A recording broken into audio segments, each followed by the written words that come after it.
বিশাল একটা আকাশের বুকে রক্তিম সূর্যাস্তের মায়াবী ছায়া। বিষাদের সেই আলো যেন পদ্মা আর গঙ্গার মেলবন্ধনের এক অনন্ত গল্প বলে।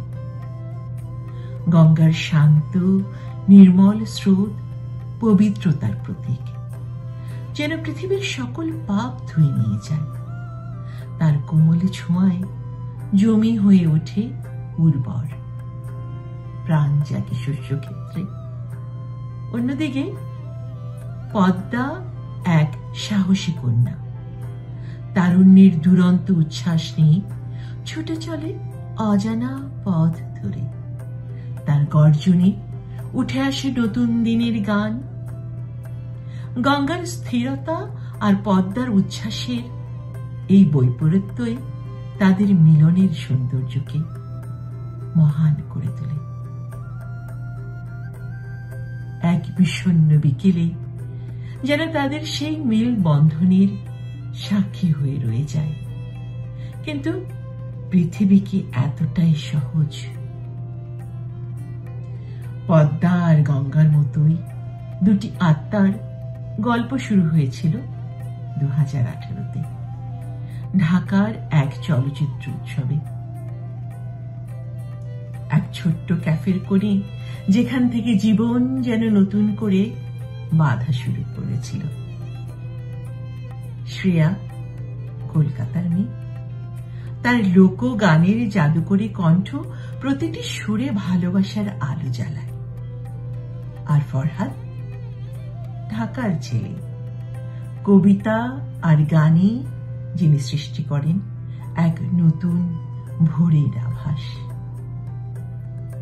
তাদের কথার সুর যেন পদ্মা আর গঙ্গার স্রোতের মতো মিশে যায়। তারা স্বপ্ন দেখেছিল সংস্কৃতি আর সঙ্গীতের এমন এক মিলনের, যার রাজনীতি বা কোনো সীমান্তকে ছুঁতে পারবে না। কিন্তু বাস্তবতা নির্মম। দুই দেশের সীমান্ত যেন কঠিন শিলায় পরিণত হল। ভিসার স্বপ্ন বিভেদের প্রাচীরে আটকে গেল।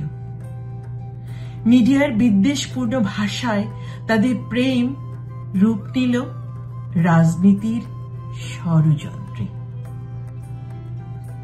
2024 এই বিষাক্ত সময়ে সামাজিক যোগাযোগ মাধ্যমে মিথ্যার ঝড় তাদের ভালোবাসাকে বিভেদের আগুনে পুড়িয়ে দিল। ফরহাদ ঢাকায় বসে ক্লান্ত, বিভেদের ঝড়ে বিধ্বস্ত। এক বিষণ্ণ সন্ধ্যায় রিকশায় বাড়ি ফেরার পথে তার চোখে পড়ে শ্রেয়ার পাঠানো এক নোটিফিকেশন, যেখানে লেখা, তোমার পুরনো লোকগীতের ডকুমেন্টারি দেখছিলাম।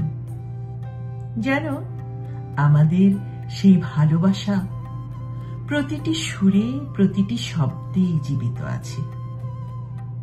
যেন তুমি এখনো বেঁচে আছো প্রতিটি ফ্রেমে। ফরহাদের চোখ ভিজে ওঠে, তার ঠোঁট কাঁপে, কিন্তু কোনো শব্দ বের হয় না।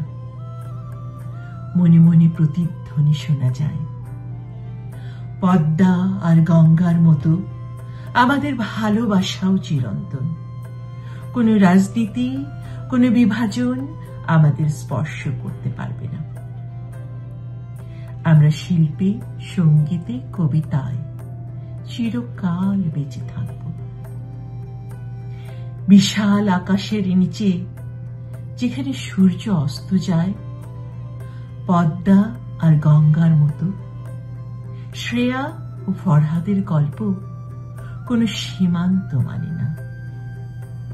তাদের প্রেম এক চিরন্তন প্রতিশ্রুতি, ভালোবাসার, মিলনের এবং মানবতার গল্প হয়ে ওঠে।